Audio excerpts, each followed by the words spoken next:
Organizaciones de la sociedad civil que se oponen a la construcción del proyecto Neptuno y que se reunieron hoy con autoridades del gobierno en la Torre Ejecutiva presentarán el 14 de mayo un recurso ante la justicia para pedir la nulidad del proyecto por inconstitucional, ilegal e inconvencional y una medida cautelar de no innovar para impedir el inicio de las obras. En el gobierno, en tanto, se recibió un informe técnico de la Gerencia de Aguas de OCE que expresa fuertes cuestionamientos sobre la calidad del agua potable que produciría la planta que se prevé construir en Arasatí.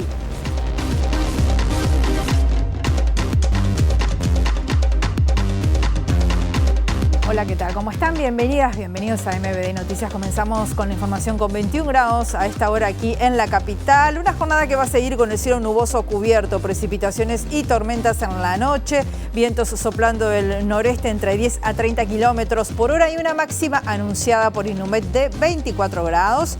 Moviendo las cámaras del Centro de Gestión de Movilidad de la Intendencia de Montevideo, Puerto Rico, entre Carlos María Ramírez y Pedro Castellano, hay obras de saneamiento. Otro de los puntos complicados es Río Grande, entre Évole y Uruguayana. También allí están desarrollando obras de saneamiento. Gibraltar, entre Carlos María Ramírez y Japón, también complicado. Algunos de los puntos complicados a esta hora en la capital.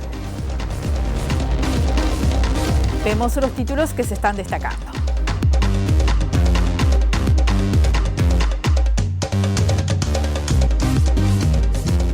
El próximo domingo habrá 7.000 votantes nuevos en Montevideo que no sufragaron en octubre y que deberán elegir entre 131 listas departamentales y 62 jurisdicciones municipales de 3 lemas en un padrón de la capital que apenas supera el 1.000.000 de personas.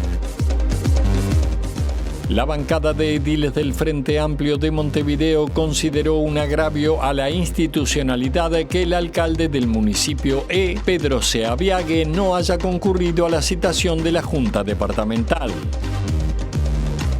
El coordinador de bancada del Partido Nacional, el edil Fabián Bravetti, manifestó que es muy grave el uso de la Junta Departamental para una conferencia que solo representa al Frente Amplio y no a todos los partidos políticos con representación legislativa. El exintendente de Soriano, Guillermo Besosi, que va por la reelección, dijo que se ha sentido un preso político y que su conciencia está bien tranquila porque a su juicio todas las imputaciones que le realizó la fiscal Stella Alciaturi son falsas y todo se ha sacado de contexto. La caída del país en el ranking de libertad de expresión de la organización Reporteros Sin Fronteras, del puesto 51 al 59 en el último año, genera preocupación, según indicó el senador Sebastián Sabini del Frente Amplio. Al menos 21 personas resultaron heridas en un ataque israelí contra una fábrica de cemento en Bajel, en el este de la ciudad portuaria de Al-Udeida, informó el Ministerio de Salud UTI.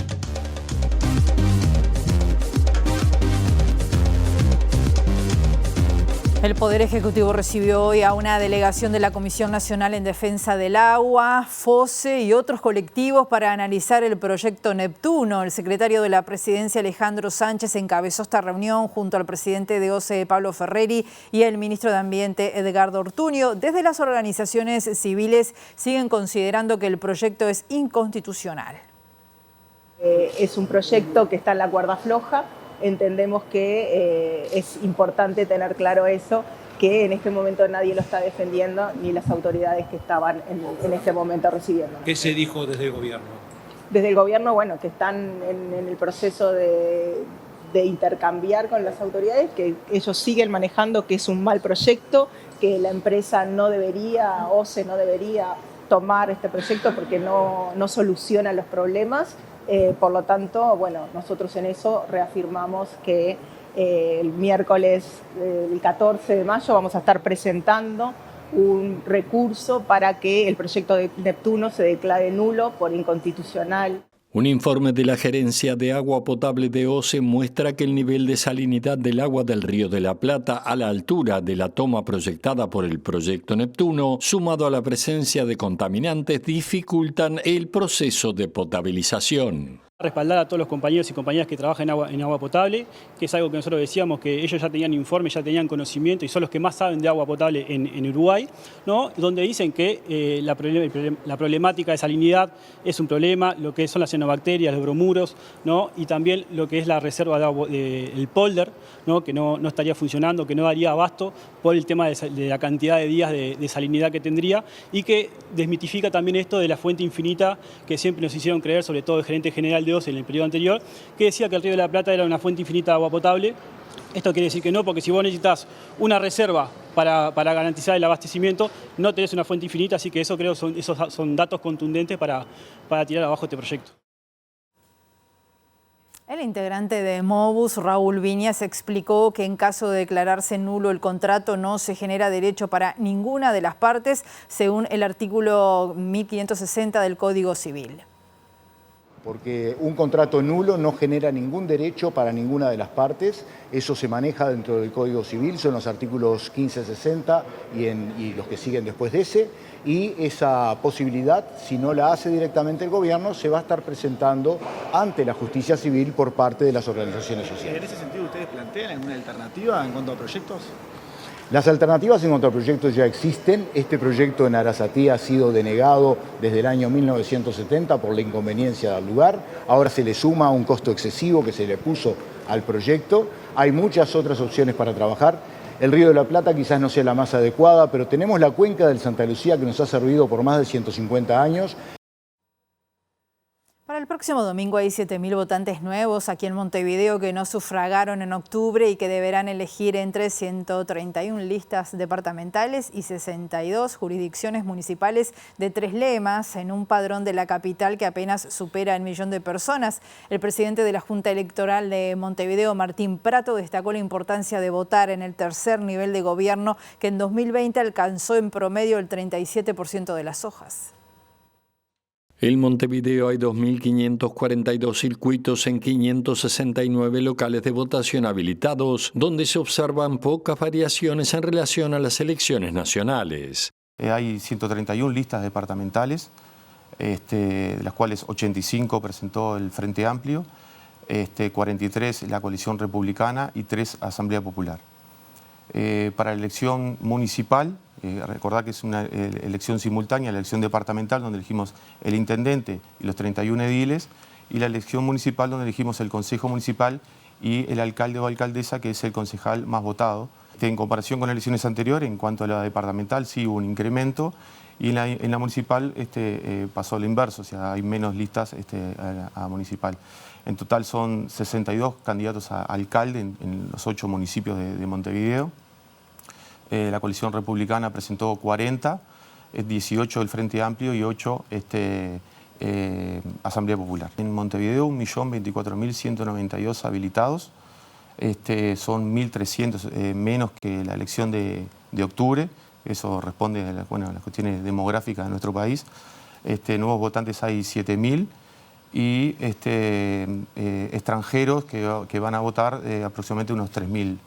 El porcentaje de votación municipal en 2020 llegó a 37% en todos los municipios de Montevideo, siendo el municipio de El que registró menor votación con 29% de adhesiones y el CH el que más votó con 53%. Chabela Zarrillo es una de las 3 candidatas del Frente Amplio en el municipio B. En la última semana de la campaña ha centrado su actividad en charlas con los vecinos y, de ganar la alcaldía, tiene previsto trabajar para resolver temas como la limpieza y las personas en situación de calle, en coordinación con el Gobierno Nacional, dijo. Como un municipio diferente, porque es un municipio feminista, antirracista, ecologista, con una apertura hacia los derechos humanos, incluso hay defensores de los derechos humanos, también hay cosas que no hemos podido resolver. Y entre esas cosas que no hemos podido resolver están estos desafíos de la lista nuestra, de la lista 53B, de las Chabelas, como nos dicen, porque somos 2 Chabelas que estamos en la lista, Chabela Zarrillo, quien habla, candidata a alcaldesa, y Chabela Ramírez como mi suplente, y 19 compañeros más que tenemos el gran desafío, Por ejemplo, como te decía hoy, el tema de gente en situación de calle, el tema de la basura y la limpieza, la inclusión de más gente de la tercera edad, fortaleciendo las redes de tercera edad que ya tenemos, el tema de los discapacitados, el tema cultural, el tema del deporte, más inclusión en todos esos temas, porque tenemos además muchos clubes deportivos, muchos teatros que están abiertos a los consejos vecinales 1 y 2, al mismo municipio, y bueno, proyectarnos para tratar de ir resolviendo cada uno de esos temas. La bancada de ediles del Frente Amplio de Montevideo consideró un agravio a la institucionalidad que el alcalde del municipio de Pedro Seaviague no haya concurrido a la citación de la Junta Departamental. Seaviague había sido convocado para dar explicaciones sobre el presunto pago irregular de horas extra y otros planteos denunciados por funcionarios municipales. Hoy se da por primera vez en la historia de la creación de los municipios la ausencia de un alcalde en la Junta Departamental llamado por los ediles. Esto es un agravio a la institucionalidad. Esto no es una convocatoria antojadiza, es una convocatoria que tuvo a ediles del Frente Amplio y a integrantes del Partido Colorado acompañando este llamado. Les quiero recordar también que hace algunas semanas esta casa recibió también al intendente Zunino por la misma situación en cuanto a querer recibir información en lo que tenía que ver con decisiones que había tomado la intendencia en algunos departamentos, y esa solicitud que fue presentada por los colegas del Partido Nacional y Partido Colorado fue acompañada por el Frente Amplio. En esta instancia nosotros planteamos una situación que necesitaba ser aclarada, que le íbamos a dar la oportunidad al alcalde del municipio de aclarar y dar su punto de vista a planteos que venían y que provenían de los trabajadores municipales, que tienen que ver con destratos, que tienen que ver con persecución sindical y con designación y adjudicación de horas extras con total discrecionalidad. La instancia de hoy fue una oportunidad perdida por parte del alcalde del municipio de. Tras esta conferencia de prensa encabezada por el edil Visillac, el edil nacionalista y coordinador de la bancada por el Partido Nacional, Fabián Bravetti, manifestó que es muy grave el uso de la Junta Departamental para una conferencia que solo, dijo, representa al Frente Amplio y no a todos los partidos políticos con representación legislativa. Según Bravetti, la decisión del edil Frente Amplista fue de una actitud totalitaria. Es muy grave lo que ha sucedido en el día de hoy. Se ha convocado en nombre de toda la Junta Departamental que representa a varios partidos políticos una conferencia de prensa para dar una sola visión. El presidente Claudio Visillac acaba de dar una conferencia que se creyó que estaba en la huella de Seregni cuando la dio. Acá estamos en la Junta Departamental, electos ediles de todos los partidos políticos, por todos los montevideanos, y se debería de respetar. Lo que hizo el presidente hoy fue una actitud sumamente totalitaria que demuestra que cuando se le da poder a alguien se dan determinados excesos. El Frente Amplio está intentando con este llamado al municipio de desviar la atención a poquitos días de la elección para que la gente y la ciudadanía no sepa lo que está pasando en la Intendencia, que son miles y miles de horas extra que se están dando discrecionalmente con un abuso y que solo en el 2023 marcaron 10 millones de dólares, lo cual es sumamente un desastre para la situación en la que está la ciudad, y están intentando instalar un relato de que el alcalde del municipio no ha querido venir a la Junta, lo cual es totalmente falso. El alcalde envió una nota diciendo que está a disposición, que lo único que quiere es poder coordinar la fecha, porque el Frente Amplio le ha intentado imponer que viniera en el día de hoy cuando no podía, pero nosotros no tenemos ningún inconveniente en poder debatir sobre las horas extras. Al revés, nosotros queremos hablar de las horas extras, queremos hablar de todas las horas extras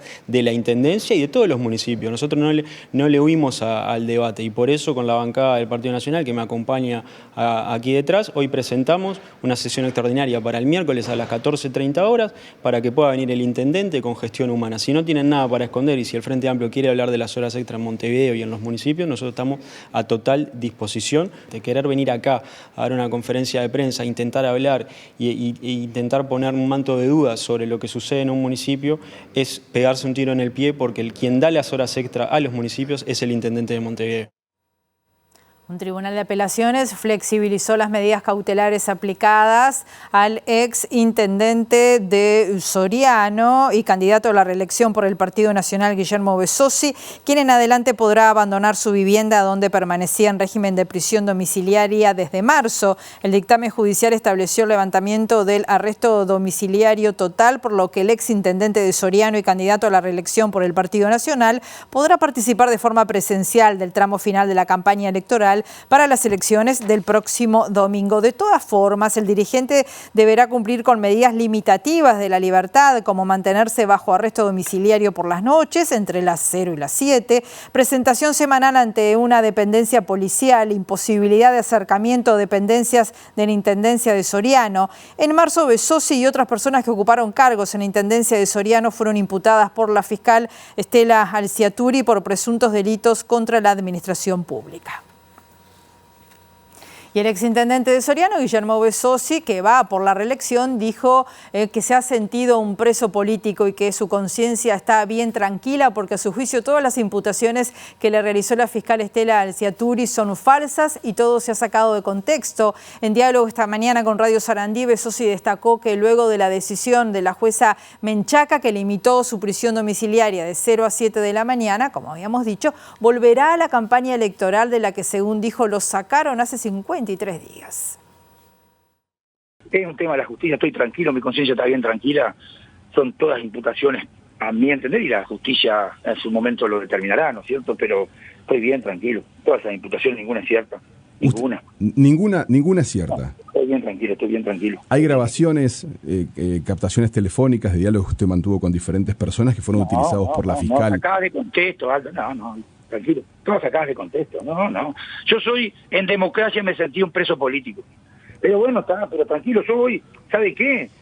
Usted me quiere hablar de eso que a mí me tiene sin cuidado, mi conciencia está tan tranquila que yo ayer fui tan tranquilo ahí, que yo sabía que no me dejen en lo mismo porque yo sé lo que hago, sé mi forma de actuar, la gente acá en Soriano sabe quién soy, sabe quién es mi familia, por lo tanto yo no...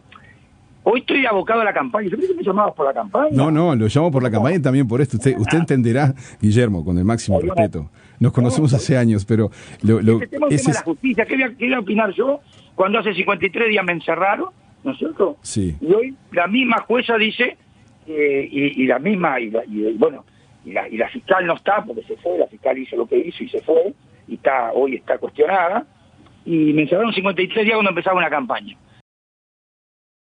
En el periodo legislativo pasado hubo 102 viajes de integrantes del Senado y 359 de diputados y diputadas, lo que implicó un gasto de $1.183.000 correspondientes a viáticos. La ex vicepresidenta Beatriz Argimón fue quien más gastó en viajes y el ex diputado nacionalista Alfonso Lerete fue quien más gastó a nivel de la Cámara Baja, mientras que el Partido Ecologista Radical e Intransigente fue la única colectividad que no generó gastos por este concepto.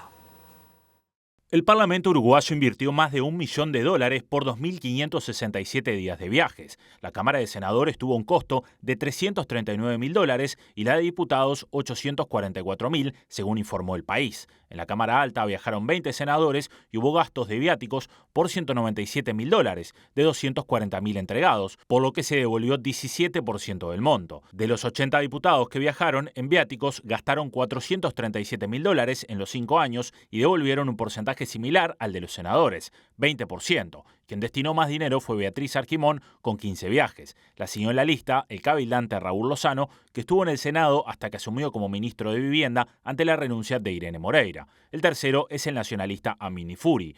Quien más viajes hizo en diputados es el nacionalista Juan Martín Rodríguez, con 27 salidas al exterior, pero devolvió el 97% de los viáticos. El segundo que más viajes hizo en representación de Uruguay fue el diputado nacionalista Alfonso Lerete, quien solo devolvió el 3% de los viáticos. En tercer lugar quedó el frente amplista Carlos Varela. Panamá se visitó 184 veces. El segundo destino más visitado fue España, seguido por Argentina, Paraguay, Brasil, Chile, Estados Unidos, Marruecos, México, Suiza, Colombia, Bahrein, Emiratos Árabes Unidos, Perú, Bolivia y Austria. El índice de precios del consumo aumentó 0,32% en abril, según los datos divulgados este lunes por el Instituto Nacional de Estadística. La cifra mensual estuvo algo por debajo de lo esperado por el mercado en la última encuesta de expectativas del Banco Central, que era del 0,48%. Con estos números, la inflación en los últimos 12 meses cerrados a abril se ubicó en 5,36%, desde 5,7% en marzo. El indicador continúa dentro del rango de tolerancia fijado por las autoridades, que es de entre 3 y 6%, en el que ha permanecido en los últimos 23 meses de manera consecutiva. En abril, los rubros de mayor incidencia tuvieron en el IPC fueron alimentos y bebidas no alcohólicas, ropa y calzado y transporte. El rubro alimentos y bebidas se encareció 0,8% y su incidencia se explica principalmente por subas en carnes, 2,6%, leche y huevos, 1,3%, verduras, 1,8%, en tanto las frutas y hortalizas se abarataron 2,4%. Y durante el año pasado en Uruguay se consumió en promedio 99 kilos 300 gramos de carne por habitante, 5 kilos más que en 2023. Según el informe publicado este lunes por el Instituto Nacional de Carnes, es el mayor guarismo desde el año 2015, cuando comenzó a realizarse este relevamiento. Este aumento en el consumo de carne, que se acerca a la barrera de los 100 kilogramos promedio, lo ubica aún lejos de los registros de Estados Unidos, que lidera el consumo per cápita con 120 kilos de carne por habitante y de los 115 kilos que consumen los y las argentinas. En 2015, la población uruguaya consumía en promedio por habitante 93 kilos 100 gramos de carne y durante 2020 se registró el guarismo más bajo, con 87 kilos 300 gramos de proteína de carne. Este último relevamiento no solo revela el mayor consumo de la última década, sino que establece un crecimiento de 3 kilogramos de carne bovina con respecto a 2023. La carne bovina representa casi la mitad de la que consumen uruguayas y uruguayos, con 48,3%. La segunda carne más consumida en este país es la aviar, con 25,5%, y en tercer lugar se ubican las carnes porcinas, con 22,9%. El consumo de carne ovina en Uruguay representa apenas 2,6% del total. El consumo total de proteínas proviene mayoritariamente de la producción nacional, más allá de que el 30,8% de las carnes es producto del crecimiento sostenido desde 2020, como consecuencia del incremento de las importaciones de carne bovina y porcina. Las variaciones de precios al público a diciembre de 2024 mostraron una tendencia al alza para todas las especies. En el caso de la carne bovina y ovina, hubo una trayectoria anual caracterizada por disminuciones, salvo en los 2 últimos meses del año, en los que el precio de la carne ovina mostró aumentos significativos. Hay novedades en materia de seguridad vial y las trae nuestra periodista Abril Mederos. Buen mediodía, Abril, bienvenida, adelante. Gracias, Rosina. Buen mediodía para ustedes también. Sí, estamos en el INJU, que se acaba de realizar el lanzamiento del movimiento Mayo Amarillo, y para dialogar al respecto ya estamos con el presidente de la UNACEF, Marcelo Metediera. Metediera, gracias por estos minutos. Bueno, ¿de qué se trata este lanzamiento que se hace este martes? Bueno, gracias a ustedes por estar siempre. Para nosotros es fundamental la comunicación y poder llegarle a toda la gente.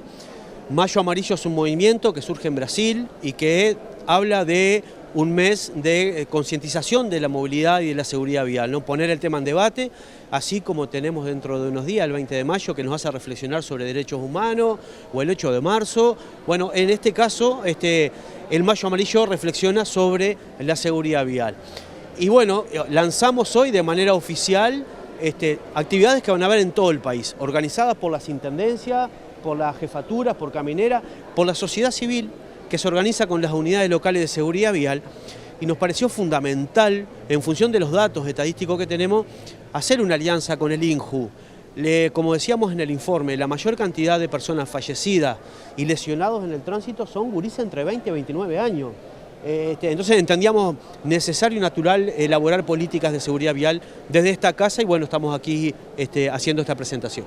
¿Qué tipo de iniciativas incluye, por ejemplo? Bueno, son en general charlas, concientización, talleres, actividades lúdicas, se hacen simulaciones de siniestro de tránsito, se hacen simulaciones de uso del cinturón de seguridad, lentes que simulan el estado de embriaguez y cómo te moves cuando tomaste alcohol. O sea, cada lugar le da su impronta, ¿no? Tenemos actividades previstas desde en Caraguatá, en Soriano, en Yun, en Salto, en mayo empezó en abril, en Salto, el 28 de abril ya estuvieron haciendo actividad. Bueno, se están haciendo en todo el país distintas actividades en función de la realidad de cada lugar.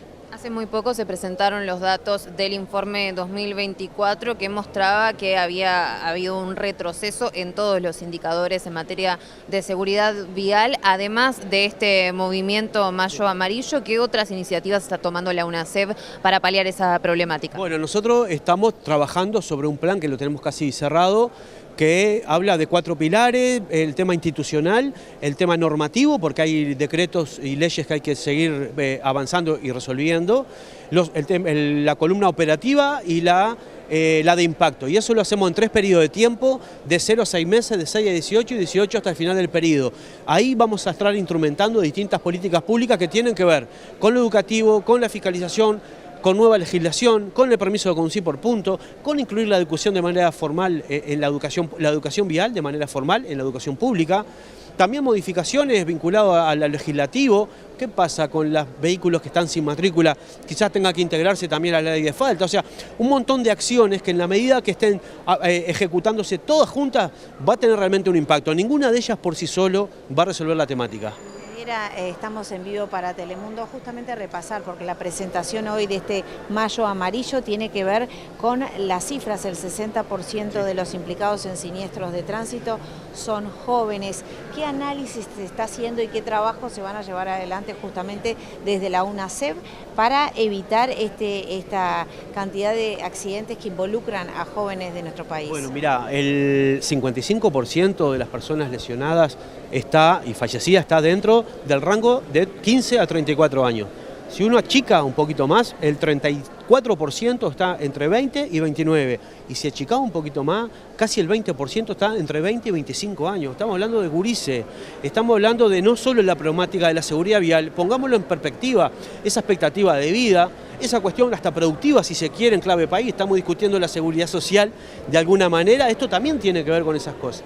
Ahora, ¿qué es lo que vamos a hacer? Por eso estamos acá. Queremos construir junto con el INJU, junto con los jóvenes y las jóvenes, en su idioma, qué acciones concretas podemos tomar más allá de las que recién mencionaba. ¿Las motos, por ejemplo, tienen una gran implicancia en estos siniestros? Sí. El 64,5% de los siniestros con lesionados son en motos, el 49% de los fallecidos es en moto. Claramente la moto tiene una incidencia distinta en las plantas urbanas, en la ruta, en general ese número cambia y lo que aumenta obviamente es el auto. Pero recordemos también que tenemos otro problema, que no es solo el tema de la seguridad vial, sino que también se cuela por ahí el tema de la seguridad pública. Así que claramente hoy el foco está puesto en las motos. Pero en ese caso, ¿qué es lo que sucede? ¿No tienen control de lo que hacen, la fiscalización? ¿No saben manejar los jóvenes? ¿Hay una mala capacitación? ¿Por dónde pasa para que se dé este aumento? Bueno, a ver, yo creo, lo hemos dicho bastante, creemos que el retiro que tuvo la UNACEV en los 5 años pasados de la opinión pública, de generar debate, de tener presencia, hace que bajemos la guardia, que nos distendamos y que cambiemos la cultura y la forma de conducir. ¿Cómo se explica que todos los fines de semana existan siniestros de tránsito de moto donde la persona despista en moto, fallece, tiene 0 alcohol en sangre? No cabe ninguna duda que hay elementos de distracción y que es el celular. Entonces también el no estar con los temas arriba de la mesa implica esto que te decía, bajar la guardia, y uso el celular, y no uso el chaleco, ¿no? Yo creo que esas cosas son las que están dificultando en cuanto a la movilidad. Y después tenés otro tema Estamos viendo a asociado. Marcelo Metediera, presidente de UNACEV, y este lanzamiento del Mayo Amarillo para tener más concientización. Por eso también acompañamos con este lazo amarillo para tener en cuenta esta situación que estamos viviendo tan grave en nuestro país y comprometernos con la lucha y también con la difusión de todo lo que tiene que ver con eso. Vamos a hacer una pausa, volvemos enseguida.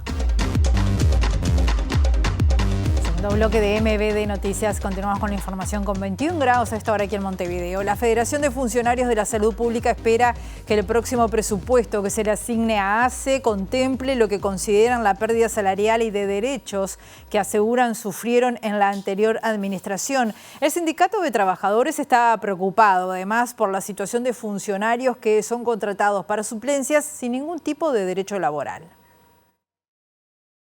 A uno le preocupa lo que vienen manifestando las autoridades entrantes en ACE de, como decías, la pérdida de 280 millones, que viene encadenado también a lo que nos ha pasado en el periodo anterior, también de pérdida de derechos, ¿no? O sea, los funcionarios hemos tenido pérdida salarial y además pérdida de derechos como el Banco de Seguro del Estado, la certificación médica, y bueno, y son cuestiones que al encontrar un hueco de 280 millones, uno empieza a ver de que, bueno, que va a estar bastante complicada la cosa en el presupuesto, ¿no? Nosotros lo que le hemos manifestado es que es importantísimo para nosotros en este periodo avanzar en salario, en condiciones y en recuperar los derechos que se le han quitado a esos trabajadores, que recordemos de que no estamos muy lejos de la pandemia, el pueblo nos aplaudía y el gobierno nos recortaba, ¿verdad? El Ministerio de Salud Pública aumentó la vigilancia epidemiológica ante el aumento de las infecciones respiratorias por la circulación del virus respiratorio sincicial, el VRS, detectado en zonas fronterizas, y exhortó a vacunarse especialmente a las mujeres embarazadas. Este virus afecta particularmente a los niños, niñas, lactantes, y la directora general de la Salud, Fernanda Nosar, manifestó que para atenuar el impacto se pretende alcanzar con la vacunación al 90% de las embarazadas. Estamos en estado de vigilancia extremo porque en Brasil, en Santa Catalina, más precisamente en Florianópolis, se ha decretado un estado de emergencia en el sistema sanitario con respecto a la circulación de infecciones respiratorias. Han aumentado las consultas y los diagnósticos de infecciones respiratorias tanto en niños como en adultos. En niños ha superado el 80% el aumento proporcional de las consultas, en adultos un 50%, y dentro de los virus que comienzan a circular, o el más prevalente, es el VRS. Pero específicamente hacemos hincapié obviamente en la circulación en niños por lo contagioso que es, pero además la posibilidad de infecciones graves en niños lactantes, y en eso es donde apuntamos y queremos volver a destacar más aún todavía en este periodo la importancia de la vacunación en mujeres embarazadas entre 32 y 36 semanas, hacer nuevamente énfasis en facilitar el acceso a la vacunación, facilitar el acceso a la información, empoderarnos en cuanto a que tenemos este derecho, y lo que estamos previniendo es en nuestro invierno las complicaciones graves en los niños lactantes. Para lograr el mayor impacto tenemos que alcanzar en todo el invierno el 90% o más de las mujeres embarazadas en este periodo vacunadas, y actualmente estamos entre un 70 y 80% semanalmente, variando en ese entorno, es decir que nos queda un trecho para lograr el mayor impacto posible. Uruguay registró un descenso en el número de casos de restricciones y amenazas a la libertad de expresión de periodistas en el último informe de periodismo y libertad de expresión en Uruguay que elabora el Centro de Acceso a la Información. Hablamos de CAINFO. Entre el 1 de abril del 2024 y el 31 de marzo del 2025 se constataron 51 casos de restricciones contra periodistas respecto a los 59 de la edición anterior, pero ese hecho positivo se ve empañado por la aprobación de nuevas normas regresivas en materia de derechos humanos y de libertad de expresión, como la nueva ley de medios, que es el caso más grave de todo el periodo. El Estado es el principal responsable de la mayor parte de las restricciones y agresiones, incluso el discurso estigmatizante, una práctica que se hizo habitual en las apariciones públicas de actores políticos que buscan cuestionar el trabajo periodístico que resulta contrario a sus intereses políticos. El caso más grave de todo el periodo fue la aprobación de una nueva ley de medios que aumentó la concentración y legalizó la situación actual de varios grupos mediáticos, habilitó la extranjerización de la propiedad de los medios de comunicación y eliminó la participación pública y el control ciudadano en los procesos de adjudicación de frecuencias. Las restricciones en el acceso a información son la categoría más repetida, con uno de los episodios más graves del periodo, que fue la decisión de la fiscal de corte subrogante de prohibir la difusión de los pedidos de formalización en causas que tienen interés público, como aquellas que tratan de casos de corrupción en el Estado. género. El discurso estigmatizante sigue siendo un porcentaje importante del total de amenazas, 28%, y aumenta con respecto al informe anterior, y agresiones y ataques le sigue el número de casos con 18%. Montevideo concentra la mayoría de las afectaciones a la libertad de expresión de periodistas con 40 casos. En el interior se registraron 11 casos en 4 departamentos: Maldonado, Canelones, Colonia y Cerro Largo. En los casos consignados tomados por sexo de las víctimas, 21 de ellas fueron varones, 11 fueron mujeres y el resto se trató de grupos de periodistas o medios de comunicación. En 7 episodios hubo componentes de género en la agresión. En cuanto al acceso a la información, se registraron negativas a responder pedidos en el marco de la Ley 18.381, además de varios casos en los que se intentó impedir la cobertura de acontecimientos públicos relevantes. La caída del país en el ranking de libertad de expresión de la organización Reporteros Sin Fronteras del puesto 51 al 59 en el último año fue motivo de preocupación a nivel legislativo. El senador Sebastián Sabini del Frente Amplio hizo referencia a la aprobación de la ley de medios en el gobierno de Lacalle Pou como uno de los principales problemas para la libertad de expresión en nuestro país.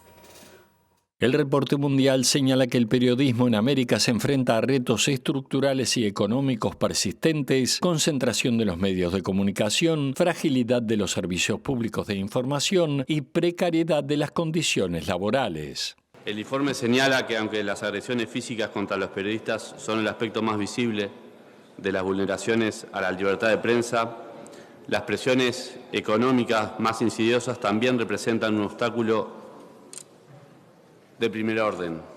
El indicador económico de la clasificación mundial de la libertad de prensa sigue cayendo en 2025 y alcanza un nivel crítico sin precedentes. Como consecuencia, en particular, Presidenta, en nuestro país, Uruguay ha caído sistemáticamente en el ranking de libertad de prensa en los últimos 6 años. Pasamos de estar en el lugar 19, en el lugar de 180 países, en el año 25, a estar en el lugar 59. Uruguay no es ajeno a estos fenómenos que se están produciendo a escala mundial y creo que debería ser preocupación de todos nosotros porque la libertad de prensa es un aspecto clave y fundamental para el desarrollo democrático, para el debate democrático, para el debate de ideas y la prensa allí y sobre todo la prensa libre tiene un papel fundamental para jugar. Por eso, Presidenta, quería hacer referencia a este tema. Sabemos que aquí se han dado modificaciones también en el ámbito legal que de alguna forma posibilitaron la concentración de medios de comunicación. Esto es algo que señala también el informe como un problema a futuro para nuestro país y creo que debemos darle la debida atención.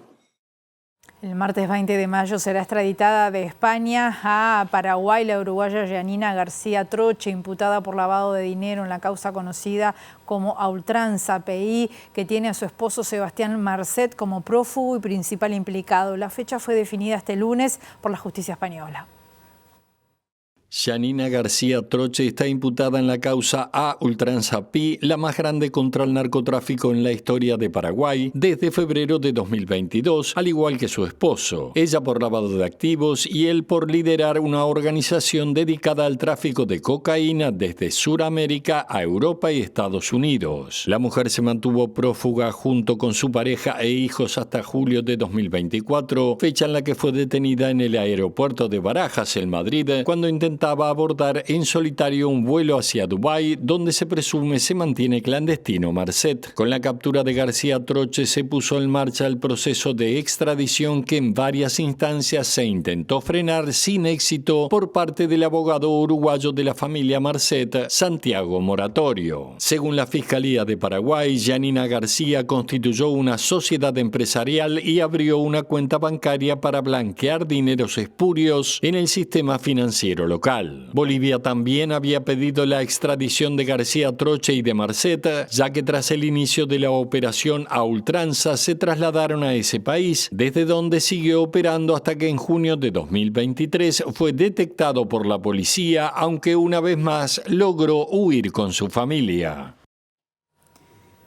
El cardenal uruguayo Daniel Sturla está en Roma, donde será parte de la definición del nuevo Papa tras el fallecimiento de Jorge Bergoglio. Sturla consideró poco probable que el nuevo Papa sea latinoamericano, aunque no lo descartó. En conferencia de prensa desde el Vaticano, Daniel Sturla dijo desde el Vaticano que se dieron charlas en los momentos de descanso, donde los cardenales han conversado sobre en qué personas piensan para ser elegido y que es importante de qué región sea el Papa, como lo fue con Juan Pablo II, Ratzinger y Francisco. Consultado por MBD Noticias sobre el clima entre sus colegas y si hay coincidencias en el perfil que debiera tener el nuevo Papa, comentó: hay serenidad, al menos ese fue el tono de las congregaciones generales. Hay un ambiente sereno, un ambiente de búsqueda de lo que Dios quiere, porque en definitiva somos hombres de fe y lo que queremos hacer desde perspectivas distintas, obviamente, es tratar de ver, bueno, cuál es el Papa que Dios quiere, que el mundo necesita en este momento. Todos reconocemos en Francisco un legado que se va a continuar. Y después hay una diversidad en algunos en decir, bueno, sí, pero deberíamos cambiar esto o deberíamos hacer algo distinto, en fin. Entonces ahí viene la diversidad de enfoques, porque además no es lo mismo el mundo hoy en el 2025 que en el 2013 cuando Francisco fue electo. Pensemos que pasaron cantidad de cosas a nivel mundial, ni qué decir. Vamos al Parlamento ahora con nuestro periodista Eduardo Delgado. Hoy se va a estar votando el ingreso a las intendencias, un tema que está en la agenda. Eduardo, ¿cómo estás? Bienvenido, buenas tardes. Un gusto saludarte, Rosina. Así es, estamos en el Parlamento Nacional. Hoy es una de las sesiones más importantes de diputados en lo que va de esta legislatura que comenzó el pasado 15 de febrero. Será desde 16 horas y esto es porque se analizará el proyecto de ley que regula el ingreso de funcionarios presupuestados y contratados a los gobiernos departamentales. El proyecto de ley que se analizará y se votará en esta jornada refiere justamente a que ese ingreso sea por concurso o por sorteo. Recordar que en comisión el texto tuvo el apoyo del Frente Amplio, del Partido Colorado y de Cabildo Abierto. Y también Identidad Soberana anunció que lo respaldará. En tanto, en comisión el Partido Nacional no aprobó esta iniciativa. Está reunida ahora la coordinación de bancada justamente de los diferentes partidos con representación parlamentaria en diputados. Bueno, este es uno de los temas a analizar porque será posiblemente el tema central de la sesión del plenario de la Cámara de Representantes de esta jornada a partir de las 16 horas. Está previsto que un rato antes de esa reunión se junte la bancada del Partido Nacional para tomar una definición, una posición al respecto, si aprobará o no aprobará este proyecto que regula justamente el ingreso de funcionarios a las intendencias de los 19 departamentos. Recordad que hay realidades muy diferentes en ese sentido. Algunas intendencias que ya tienen esto regulado y muchas otras que no. Así que bueno, será uno de los temas fundamentales de la reunión del plenario de esta jornada. Pero también hay actividad en el anexo del Palacio Legislativo, varias comisiones funcionando, entre ellas una con un tema que también es considerado central para este inicio de legislatura, que es el proyecto de ley de eutanasia, también pendiente, al igual que el ingreso a los funcionarios a las intendencias de la anterior legislatura. Hoy están siendo recibidos por la Comisión de Salud Pública de la Cámara, primero el grupo de apoyo para la muerte asistida digna y después estará el Colegio Médico del Uruguay siendo recibido por legisladores de esta comisión, justamente que están haciéndose una idea final si aprobar o no apoyar este proyecto. Ya hay bastantes posturas claras de los diferentes partidos al respecto. Se espera que sea un proyecto que no demore mucho, al igual que este de las intendencias, en ingresar al plenario para ser analizado. Así como decíamos, hoy a las 16 horas, una sesión de las más relevantes de lo que va de esta legislatura, analizando y quizás, muy probablemente, poniéndose a votación este proyecto de ley de ingreso de funcionarios a las intendencias. Con los votos del Frente Amplio, de Cabildo Abierto, de Partido Colorado y de Identidad Soberana, se estaría llegando a las mayorías especiales para aprobar esta norma. Resta saber qué hará el Partido Nacional. Último bloque de MBD Noticias y volvemos al Parlamento. Nos está convocando nuestro periodista Eduardo Delgado. Adelante, Eduardo. Sí, Rosina, como decíamos, un día importante en la legislatura, en esta legislatura que arrancó el 15 de febrero, porque hoy se analizará el proyecto de ley sobre el ingreso, la regulación del ingreso a los gobiernos departamentales. Y estoy con el diputado de Cabildo Abierto, Álvaro Perrone, uno de los partidos que ha apoyado esta iniciativa. ¿Qué relevancia tiene este proyecto para ustedes, Perrone? Es muy importante. Nosotros insistimos desde el comienzo de la legislatura que este proyecto se pusiera a votación. Se votó en la comisión y para nosotros era importante que se vote antes de las elecciones el próximo domingo. ¿Por qué? Porque si este proyecto se vota, todos los candidatos a intendentes que están compitiendo ahora tendrían que dar su opinión sobre esto. Y me parece que es una opinión importante, relevante, sobre todo para la ciudadanía que tiene que elegir el próximo domingo los 19 intendentes. Hoy tuvimos la reunión de coordinación que terminó hace unos minutos. Planteamos nosotros de Cabildo Abierto que este tema esté en el primer punto del día y bueno, así quedó confirmado. Así que a las 16 empieza la sesión y ahí se va a tratar. ¿Y por qué cree que sean estas diferencias adentro de la coalición republicana que gobernó hasta hace poco y que integró Cabildo Abierto con el Partido Nacional, que aún no ha tomado definición al respecto, ¿no? Bueno, pero en la coalición republicana somos varios partidos y bueno, evidentemente tenemos posturas distintas.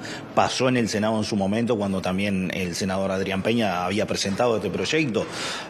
Nosotros entendemos que es un proyecto bueno, que trae libertad, transparencia. Es muy importante que los futuros funcionarios municipales no tengan de alguna forma estar debiendo algo, alguna cuota política. Yo creo que va a ayudar mucho a la transparencia y bueno, nos parece importante, es igual que en el gobierno central, así que por ahí también terminar con algunas prácticas de clientelismo, de amiguismo, todas las situaciones que se dan con la asignación de horas extra, la cantidad de ingresos que hay que no son por concurso, así que es un proyecto importante y por eso lo apoyamos en el primer momento. Proyecto que requiere mayorías especiales, pero si el Partido Nacional lo vota, igual alcanzaría con los votos que ya se han anunciado, ¿no? Sí, hasta la información que tenemos hasta ahora se necesitan 66 votos, habrían 67, así que bueno, vamos a esperar que el Partido Nacional tome la decisión. Ellos entiendo que tienen una reunión ahora de bancada, así que esperemos la decisión. De aprobarse es un cambio histórico, ¿no?, en lo que significa la gestión de los gobiernos departamentales. Sí, sin duda, claramente que es un cambio histórico, importante, de igualdad, de derecho para todos los vecinos, aquellos que de alguna forma están interesados en estar en la gestión municipal, trabajar y que no tengan que pasar por un club político para ingresar a trabajar a la intendencia, ni tampoco queden debiendo favores políticos. Sería muy importante que este proyecto, si se vota hoy, se trate lo antes posible en el Senado también, para ver si queda votado en las dos cámaras antes del próximo domingo. Pero bueno, ya ahí es una decisión del Senado. Perrone, muchas gracias por estos minutos, muy amable. El agradecido soy yo.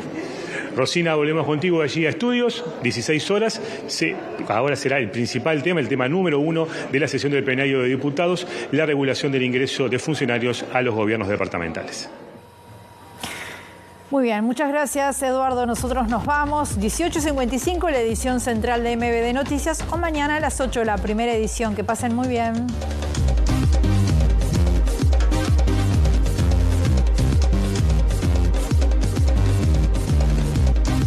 El próximo domingo habrá 7.000 votantes nuevos en Montevideo que no sufragaron en octubre y que deberán elegir entre 131 listas departamentales y 62 jurisdicciones municipales de 3 lemas en un padrón de la capital que apenas supera el 1.000.000 de personas.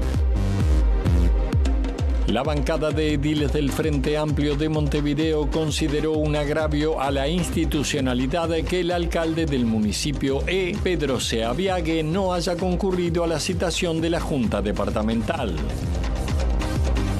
El coordinador de bancada del Partido Nacional, el edil Fabián Bravetti, manifestó que es muy grave el uso de la Junta Departamental para una conferencia que solo representa al Frente Amplio y no a todos los partidos políticos con representación legislativa.